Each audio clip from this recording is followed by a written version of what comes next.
আজি মই প্ৰথম তামুলপুৰ জিলালৈ আহিছিলোঁ। ইয়াৰ আগৰ চৰকাৰৰ দিনতো মই তামুলপুৰ জিলাৰ অভিভাৱক মন্ত্ৰীৰ দায়িত্বত আছিলোঁ আৰু এইবাৰ মাননীয় মুখ্যমন্ত্ৰী ডাঙৰীয়াই দায়িত্ব দি যোৱাকালি অভিভাৱক মন্ত্ৰীৰ দায়িত্ব দিছিলে আৰু আজি মই ইয়ালৈ আহি বিভাগসমূহৰ কি পৰিস্থিতি বা কেনেকৈ চলি আছে এটা পৰ্যবেক্ষণ বা ৰিভিউ এটা লৈছিলোঁ আৰু এই ৰিভিউত আমাৰ যিসমূহ সমস্যা আছে, বিশেষকৈ পাব্লিক ৰিলেটেড সমস্যাবিলাকত আমি কেনেকৈ অতি শীঘ্ৰে ছল্ভ কৰিব পাৰোঁ এই কামখিনিৰ কথা আলোচনা কৰিছোঁ।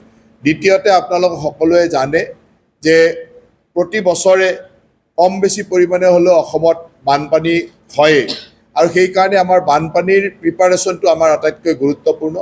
এই সভাখন আমি যোৱাকালি দায়িত্ব দিয়াৰ লগে লগে আজি কৰাৰ মূল কাৰণটোৱে হ'ল যাতে বানপানীৰ প্ৰিপাৰেশ্যনটো আমি ইমিডিয়েটলি কৰিব পাৰোঁ।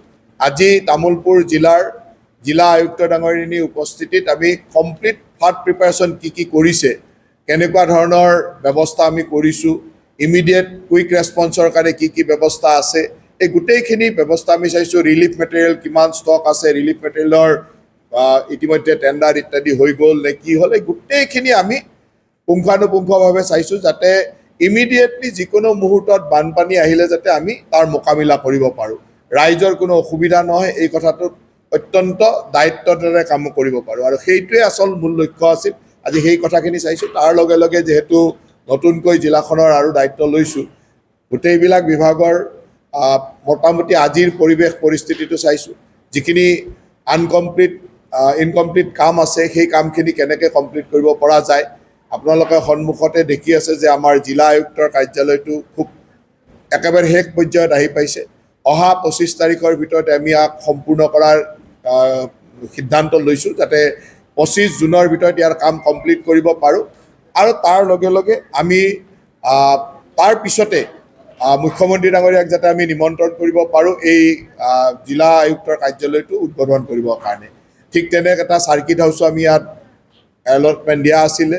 সেই চাৰ্কিট হাউচটোৰো ভূমি পূজন বা শুভাৰম্ভণি যাতে কৰিব পাৰোঁ সেই সময়তে সেই ধৰণে এটা পৰিকল্পনা আমি কৰিছোঁ। মেডিকেল কলেজখনৰো কামৰ অগ্ৰগতিৰ আমি বুজ লৈছোঁ। মডেল কলেজ এখনৰ কাম শ্ল' হৈ আছে, তাক কেনেকৈ ফাষ্ট কৰিব পাৰি এই কথাবিলাক চাইছোঁ। গতিকে মোটামুটিকৈ আমি আগন্তুক দিনৰ প্লেন প্ৰগ্ৰেমটো বনাই লৈছোঁ কেনেকৈ কৰিম আৰু মেইনলি আমি ফ্লাডৰ লগত মোকাবিলা কৰিব পৰাকৈ, যদি কিবা কাৰণত ফ্লাড আহে তেতিয়া তাক যিকোনো ধৰণে মোকাবিলা কৰিব পৰাকৈ আমি প্ৰস্তুতিটো ৰাখিছোঁ। তাৰ লগে লগে তামুলপুৰ জিলাত এটা ডাঙৰ সমস্যা হ'ল যে হাতীৰ সমস্যাটো। এই হাতীৰ সমস্যাটো মই ফৰেষ্ট ডিপাৰ্টমেণ্টক লোকেল মানুহখিনি আৰু লোকেল ৰিপ্ৰেজেণ্টেটিভসকলৰ লগত আলোচনা কৰি আৰু এক্সপিৰিয়েঞ্চ NGOৰ লগত আলোচনা কৰি ইয়াৰ কি ধৰণৰ সমাধান সূত্ৰত আমি যাব পাৰোঁ এই কথাখিনি তেওঁলোকক উইদিন এসপ্তাহ 10 দিনৰ ভিতৰত এটা ৰিপৰ্ট প্ৰিপেয়াৰ কৰিব দিছোঁ যাতে আমি তাৰ কাৰণে ভৱিষ্যতৰ দিনৰ এটা পৰিকল্পনা কৰিব পাৰোঁ। গতিকে এইখিনিয়ে মূল কথা আৰু আপোনালোক সকলোকে এই চেগতে মই ধন্যবাদ জনাইছোঁ। ইয়াৰ ৰিভিউ চাইছিলোঁ। এইটো আছামমালাত এটা ৰাস্তা দিয়া হৈছিলে, তাত প্ৰায় 3-4 কিলোমিটাৰ এৰিয়াত টোটেল মোৰ দেন 100 মানুহৰ লগত মানে মাটিৰ কিছু সমস্যা হৈ আছে। তেওঁলোকৰ MOU চাইন কৰা নাই, মাটিৰ মানে যিখিনি আমি অধিগ্ৰহণ কৰিব লাগে তেনেকুৱা কেইটামান সমস্যা আছিল। মই আমাৰ নিৰ্বাচিত প্ৰতিনিধিসকলক দায়িত্ব দিছোঁ, তেখেতসকলে বিভাগ আৰু তেখেতসকলে স্থানীয় ৰাইজৰ লগত কথা পাতি এই কামখিনি চলুশ্যন কৰিব। ইয়াত কিছুমান এনেকুৱা হয় যে থ্ৰু BTC ষ্টেট গভৰ্ণমেণ্টলৈকে যায়। BTCতো কিছু ফাইল আছে, সেইখিনিও BTCৰ পৰা কেনেকৈ ষ্টেট গভৰ্ণমেণ্টলৈ লৈ যাব পাৰি এই কামখিনিও দায়িত্ব দিছোঁ যাতে ইয়াক এটা চলুশ্যনলৈ আনিব পাৰোঁ, তাৰ কাৰণে আজি নিৰ্দেশনা দিছোঁ।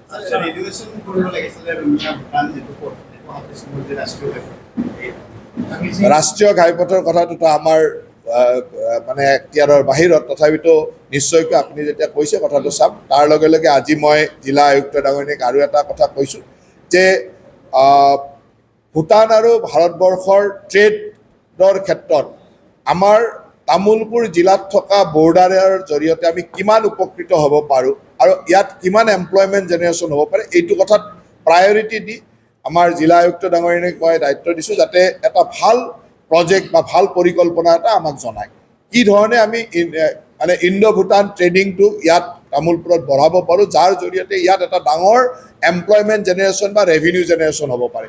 এমপ্লয়মেণ্ট জেনেৰেশ্যন হ'ব, তাৰ লগে লগে ষ্টেটখনৰ কাৰণে ৰেভিনিউ জেনেৰেশ্যন হ'ব। এই দুইটা কামৰ কাৰণে কি ধৰণৰ পৰিকল্পনা হ'ব পাৰে এই সম্পৰ্কে জিলা আয়ুক্ত ডাঙৰীয়ানীক এটা প্ৰতিবেদন প্ৰস্তুত কৰিবৰ কাৰণে মই অনুৰোধ জনাইছোঁ। মুখ্যমন্ত্ৰী ডাঙৰীয়াক ধন্যবাদ দিছোঁ যে এইবাৰ দ্বিতীয়বাৰৰ কাৰণে মই মন্ত্ৰী হৈছোঁ আৰু এই মন্ত্ৰিত্বৰ কাৰ্যকালত মুখ্যমন্ত্ৰী ডাঙৰীয়াই বিত্ত বিভাগৰ দৰে এটা অত্যন্ত গুৰুত্বপূৰ্ণ বিভাগ বা বন বিভাগৰ দৰে গুৰুত্বপূৰ্ণ বিভাগ, মাইন্স এণ্ড মিনাৰেলৰ দৰে বিভাগ, তিনিটাকৈ যথেষ্ট গুৰুত্বপূৰ্ণ বিভাগ মোক দায়িত্ব দিছে। মই মুখ্যমন্ত্ৰী ডাঙৰীয়াৰ দিশ নিৰ্দেশনেৰে সম্পূৰ্ণ চেষ্টা কৰিম যাতে ৰাইজৰ সেৱাত, অসমবাসীৰ সেৱাত অসমখনক সকলো দিশত আগবঢ়াই নিয়াৰ ক্ষেত্ৰত মই কাম কৰি যাব পাৰোঁ।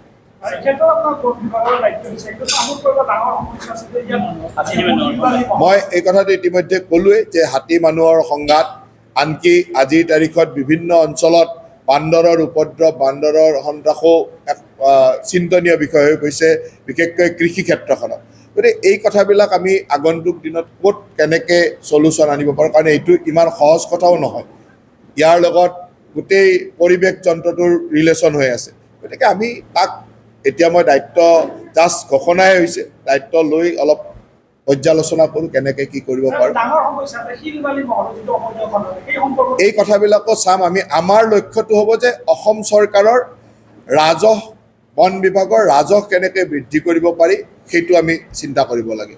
সেই কামটো আমাৰ এইবাৰৰ মই ভাবোঁ যে মোৰ আটাইতকৈ ডাঙৰ চেলেঞ্জ হ'ব যে অসম চৰকাৰৰ বন বিভাগৰ ৰাজহটো আমি কেনেকৈ বঢ়াব পাৰোঁ, সেই লক্ষ্যৰে আমি কাম কৰিম।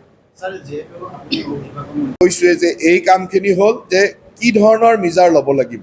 এইটো বন বিভাগে স্থানীয় ৰাইজ, জনপ্ৰতিনিধি আৰু এক্সপিৰিয়েঞ্চ স্বেচ্ছাসেৱা সংগঠনবিলাক বা NGOবিলাকৰ লগত পাতি তেওঁলোকক এটা ৰিপৰ্ট বনাব কৈছোঁ যে ক'ৰবাত হয়তো চ'লাৰ ফেঞ্চিং কৰিব লাগিব, ক'ৰবাত প্লেণ্টেশ্যন কৰিব লাগিব, ক'ৰবাত লাইট লগাব লাগিব। এই ধৰণৰ কি কি কামৰ জৰিয়তে আমি ইয়াক কণ্ট্ৰল কৰিব পাৰোঁ। ইয়াকতো চাওক, এনেকুৱা নহয় যে আজি যেতিয়া জনাঞ্চল বাঢ়িছে, বনাঞ্চল কমিছে, তাততো বনহস্তীৰ প্ৰকোপ থাকিবই। গতিকে ইয়াক কেনেকৈ কণ্ট্ৰল কৰিব পাৰি, তাৰ কাৰণে কি কি মিজাৰ হ'ব পাৰে, শ্বৰ্ট টাৰ্ম মিজাৰ কি হ'ব পাৰে, লং টাৰ্ম মিজাৰ কি হ'ব পাৰে, সেই সম্পৰ্কে বন বিভাগৰ যি বিষয়া ইয়াত উপস্থিত আছিল তেওঁলোকক মই নিৰ্দেশনা দিছোঁ।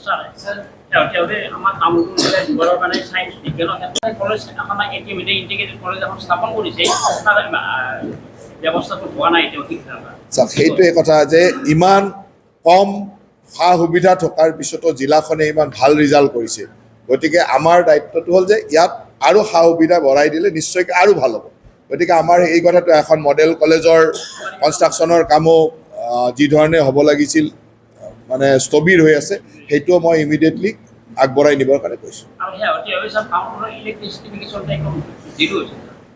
প্ৰব্লেম হৈছে, ক'ৰবাত প্ৰব্লেম এটা কৈছে। আজি মই APDCLক সেই গোটেই কথাখিনি চাব দিছোঁ যে বতাহ বৰষুণ আহিলে ইমিডিয়েটলি লাইন নোহোৱা হয়, আনকি হস্পিটেলতো লাইন কাটি যোৱা এনেকুৱা ধৰণৰ ঘটনা হৈছে। ইয়াৰ কাৰণে এটা আমি ইমিডিয়েটলি ব্যৱস্থা ল'বৰ কাৰণে নিৰ্দেশনা দিছোঁ।